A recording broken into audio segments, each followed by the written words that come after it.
मेरे प्रिय छात्रों, मेरा नाम M.K. अंजना मूर्ति है। हम पिछली कक्षा में रोबोट पार्ट में कुछ अंशों के बारे में जान कर चुके थे। साधो राम किसके घर में काम करता था और साधो राम को क्या हुआ और वह क्यों अस्पताल में दाखिला हुआ। धीरज सक्सेना ने क्यों रोबोट को खरीद लिया और बुद्धिमान रोबोट को क्यों खरीदना चाहते थे और रोबोनिल धीरज सक्सेना के घर में किस तरह काम करता था। रोबोनिल और रोबोदीप दोनों मित्र कैसे हो गए।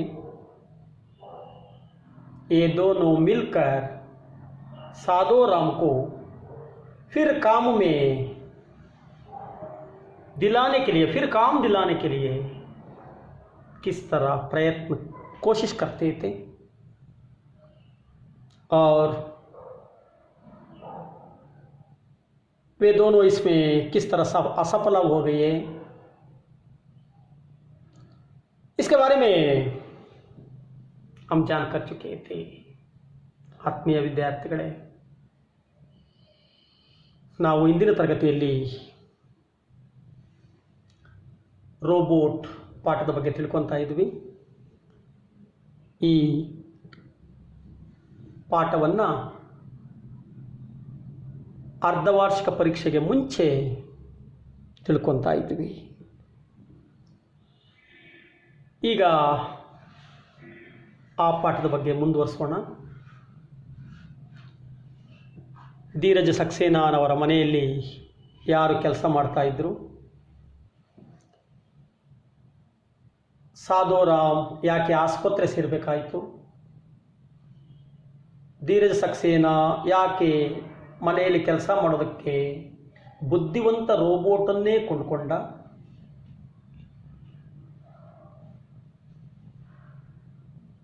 ರೋಬೋನಿಲ್ ಬಂದ ಮೇಲೆ ಧೀರಜ ಸಕ್ಸೇನಾರವರ ಮನೆಯಲ್ಲಿ ಯಾವ ರೀತಿ ಎಲ್ಲ ಕೆಲಸಗಳು ವ್ಯವಸ್ಥಿತವಾಗಿ ಸಾಗ್ತವು,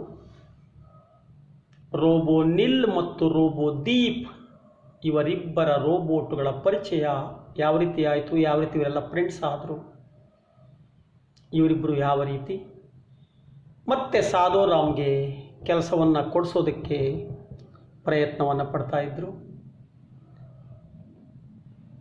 ರೋಬೋಜೀತ್ ಇದಕ್ಕೆ ಯಾವ ರೀತಿ ಸಹಕರಿಸಲಿಲ್ಲ, ಇದರ ಬಗ್ಗೆ ಯಾವ ರೀತಿ ರೋಬೋನಿಲ್ ಚಿಂತೆ ಮಾಡ್ತಾ ಇತ್ತು ಮುಂತಾದಂಥ ವಿಷಯದ ಬಗ್ಗೆ ನಾವು ತಿಳ್ಕೊಂಡಿದ್ವಿ.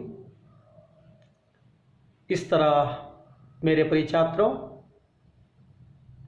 साधो राम को धीरज सक्सेना के घर में फिर काम दिलाने के लिए रोबोनिल और रोबोदीप दोनों बहुत कोशिश किए, लेकिन रोबोटोनिक्स संस्था के मालिक रोबोजीत इन दोनों को मदद नहीं किया. कुछ दिन गुजर गए. धीरज सक्सेना के परिवार में रोबोनिल रोबोट को पाकर बहुत खुश हुए थे, लेकिन रोबोनिल साधो राम के बारे में चिंता करती थी और उसने सोचा कि स्वार्थ मनुष्य लालच में पड़कर, स्वार्थ में पड़कर किसी भी संस्था के नियमों को उल्लंघन करते हैं, लेकिन आज उसी आदत रोबोटों के विषय में भी आ गया है. ಯೋಚನೆ ಮಾಡ್ತು ರೋಬೋ ನಿಲ್ಲು. ಮನುಷ್ಯರು ತಮ್ಮ ಸ್ವಾರ್ಥಕ್ಕೋಸ್ಕರ, ತಮ್ಮ ದುರಾಸೆಗೋಸ್ಕರ ಸಂಸ್ಥೆಯ ನಿಯಮಗಳನ್ನು ಉಲ್ಲಂಘನೆ ಮಾಡ್ತಾರೆ. ಆದರೆ ಈಗ ಈ ಒಂದು ಹವ್ಯಾಸ, ಈ ಒಂದು ಪದ್ಧತಿ, ಈ ಒಂದು ಕೆಟ್ಟ ಪದ್ಧತಿ ರೋಬೋಟ್ಗಳಲ್ಲೂ ಬಂದ್ಬಿಟ್ಟಿದೆ. ಇದು ದುರಾದೃಷ್ಟಕರ ಅಂತ ಸಾಧುರಾಮ್ಗೆ ಕೆಲಸ ಕೊಡುವಂತಹ ಬಗ್ಗೆನೇ ಯೋಚನೆ ಮಾಡ್ತಾ ಇತ್ತು.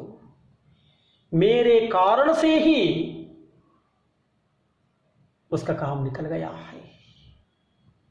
ರೋಬೋನಲ್ಲಿ ಯೋಚನೆ ಮಾಡ್ತಾ ಇತ್ತು, ನನ್ನ ಕಾರಣದಿಂದನೇ ಅವನ ಕೆಲಸ ಹೋಗಿದೆ ಅಂತ ಯೋಚನೆ ಮಾಡ್ತಾ ಇತ್ತು. ಇದೇ ರೀತಿ ಯೋಚನೆ ಮಾಡ್ತಾ ಇರಬೇಕಾದ್ರೆ उसी रात रोबोनिल को धीरज सक्सेना ने एक विज्ञान कथा वर्ड प्रोसेसर पर टाइप करने के लिए दी. उसी रात में आप सभी को मालूम है कि रोबोनिल धीरज सक्सेना के घर में काम कर रहा था, वर्ड प्रोसेसर पर काम करता था, बच्चों को होमवर्क कराता था, पढ़ाता था और उसके कुत्ते शेरों को टहलाता था. इस तरह उसी रात वह साधुराम के बारे में सोचकर वो दुखित होता था. उसी रात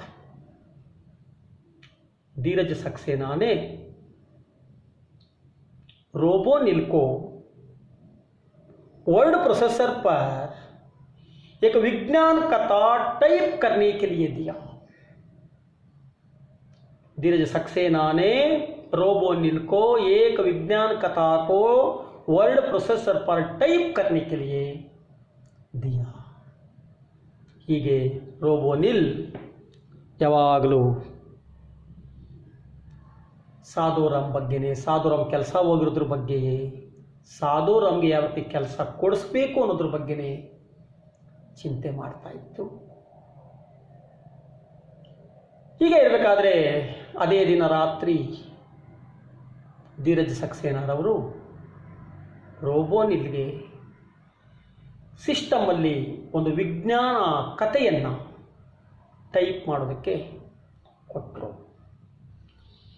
ಕಥಾ वह विज्ञान कथा इस प्रकार थी. ಆ ವಿಜ್ಞಾನದ ಕತೆ ಯಾವ ರೀತಿ ಇತ್ತು ಅಂದರೆ, एक घर में नौकर को जो किसी जानलेवा बीमारी से पीड़ित था. एक घर था, उस घर में एक नौकर काम करता था, लेकिन अचानक उस नौकर को एक जानलेवा बीमारी आई. ಆ ವಿಜ್ಞಾನ ಕಥೆ ಹೇಗಿತ್ತು ಅಂದರೆ, ಒಂದು ಮನೆ, ಆ ಮನೆಯಲ್ಲಿ ಒಬ್ಬ ನೌಕರ ಕೆಲಸ ಮಾಡ್ತಾ ಇದ್ದಾನೆ. ಆ ನೌಕರನಿಗೆ ಅನಿರೀಕ್ಷಿತವಾಗಿ ಒಂದು ಗಂಭೀರವಾದ ಕಾಯಿಲೆ ಬಂತು.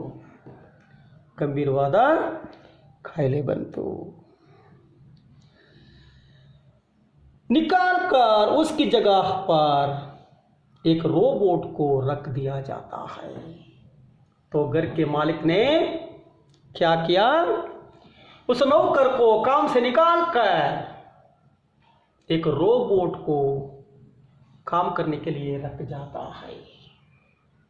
ಅವಾಗ ಮನೆಯ ಮಾಲೀಕ ಏನು ಮಾಡ್ದ, ಆ ಗಂಭೀರವಾದ ಕಾಯಿಲೆ ಬಂದಿರುವಂತಹ ನೌಕರನನ್ನು ಕೆಲಸದಿಂದ ತೆಗೆದುಹಾಕಿ ಆ ನೌಕರನ ಸ್ಥಾನದಲ್ಲಿ ಒಂದು ಇಂಟೆಲಿಜೆಂಟ್ ರೋಬೋಟನ್ನು ಕೆಲಸ ಮಾಡೋದಕ್ಕೆ ಇಟ್ಕೊಂಡ. किसी तरह रोबोट को इस बात की जानकारी मिल जाती है. तो यह विषय उस रोबोट को मालूम होता है कि इस घर में काम करने वाला नौकर को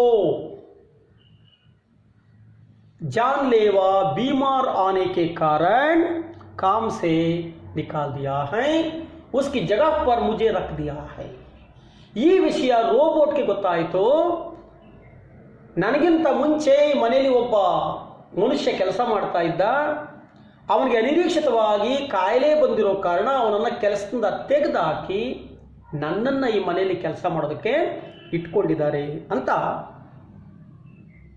ಆ रोबोट के ಗೊತ್ತಾಯಿತು. तो रोबोट ने क्या किया? तो वह रोबोट रोबोटिक संघ से संपर्क साधकर संघ को सारी बातों से अवगत कराता है. तो वह रोबोट ने क्या किया? रोबोटिक संघ गया और उस संघ के अधिकारियों के साथ चर्चा किया कि इस घर में मेरे पहले एक नौकर काम करता था. उसे अचानक जानलेवा बीमार आने के कारण उसे काम से निकाल दिया है और मुझे रख दिया है. तो इससे उस मनुष्य की स्थिति क्या होगी? वह जीवन कैसे बिताना चाहिए? यह नहीं होना चाहिए. रोबोटिक संघ के अनुसार रोबोट के कारण किसी भी मनुष्य को नुकसान नहीं होना चाहिए. ಈ ರೋಬೋಟಿಕ್ ಸಂಘದ ಮೇಲೆ ಕಂಪ್ಲೇಂಟ್ ಮಾಡಿತು. ನನಗಿಂತ ಮುಂಚೆ ಈ ಮನೆಯಲ್ಲಿ ಒಬ್ಬ ಮನುಷ್ಯ ಕೆಲಸ ಮಾಡ್ತಾ ಇದ್ದ. ಗಂಭೀರವಾದ ಕಾಯಿಲೆ ಬಂದಿರೋ ಕಾರಣ ಕೆಲಸದಿಂದ ತೆಗೆದುಹಾಕಿದ್ದಾನೆ, ನನ್ನನ್ನು ಇಟ್ಕೊಂಡಿದ್ದಾನೆ. ಈಗ ಮನುಷ್ಯ ಮತ್ತೆ ಆರೋಗ್ಯ ಸುಧಾರಿಸಿದೆ, ಆದರೆ ಸೇರಿಸ್ಕೊಳ್ಳೋದಕ್ಕೆ ಮನೆಯವರು ಒಪ್ತಾ ಇಲ್ಲ. ಆದರೆ ರೋಬೋಟಿಕ್ ಸಂಘದ ಪ್ರಕಾರ ಯಾವುದೇ ರೋಬೋಟಿಂದ ಯಾವುದೇ ಮನುಷ್ಯನ ಕೆಲಸಕ್ಕೆ ತೊಂದರೆ ಆಗಬಾರ್ದು, ಅವನ ಜೀವನಕ್ಕೆ ತೊಂದರೆ ಆಗಬಾರ್ದು, ಅವನ ಜೀವನಾಂಶಕ್ಕೆ ತೊಂದರೆ ಆಗಬಾರ್ದು ಅಂತಿದೆ. ಆದರೆ ಇವರು ಮತ್ತೆ ಕೆಲಸಕ್ಕೆ ನನ್ನಿಂದ ಆ ಮನುಷ್ಯನಿಗೆ ತೊಂದರೆ ಆಗಿದೆ, ಆ ನೌಕರನಿಗೆ ತೊಂದರೆ ಆಗಿದೆ ಅಂತ ಈ ರೋಬೋಟಿಕ್ ಸಂಘದ ಹತ್ರ ಎಲ್ಲ ವಿಷಯವನ್ನು ವಿವರವಾಗಿ ಹೇಳ್ತು. संघ रोबोटों की हड़ताल की घोषणा कर देता है. अंततः समझौता इस बात पर होता है कि उस नौकर को घर में फिर से रख लिया जाएगा. संघ रोबोटों की हड़ताल को परिशीलन करके वह घोषणा किया कि फिर से उस नौकर को काम में लेना चाहिए.